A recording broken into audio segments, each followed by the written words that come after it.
সৈয়দপুর কিশোরগঞ্জের কৃতি সন্তান, কামারপুকুরের কৃতি সন্তান অধ্যক্ষ আব্দুল গফুর সরকার, খাতামতুপুর ইউনিয়ন বিএনপির সাধারণ সম্পাদক, ৪ নং ওয়ার্ডের সম্মানিত মেম্বার আনারুল চাচা, এখানে খাতামতুপুর ইউনিয়নের সাংগঠনিক সম্পাদক আজহারুল ভাই সহ এবং জেলা বিএনপির সিনিয়র সভাপতি আমার ছোট বড় ভাই জনি ভাই সহ আমার ৫ নং খাতামতুপুর ইউনিয়নের সর্বস্তর এবং নিতাই বাহাগিলি কিশোরগঞ্জের অধিকাংশ লোক চাপড়া তাকে সম্মানিত প্রেমিক ভাইরা এবং সম্মানিত আমার মা বোনের আসসালামু আলাইকুম।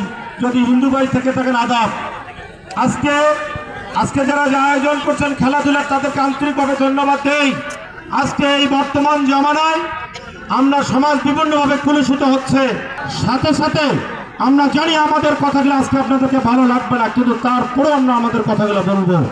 আজকে যে মানুষটা আপনাদের সামনে আসছেন, নীলফামারী ৪ আসনের কৃতি সন্তান অধ্যক্ষ আব্দুল গফুর সরকার আপনাদের মাঝে আসছেন।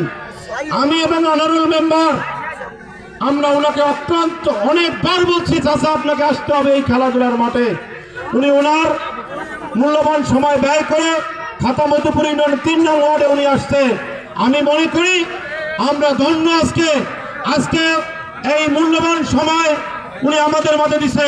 এই জন্য আমাদের খাতামতুপুর ইউনিয়ন পার্টির পক্ষ থেকে, খাতামতুপুর ইউনিয়ন বিএনপির পক্ষ থেকে ওনাকে আন্তরিকভাবে ধন্যবাদ জ্ঞাপন করতেছি।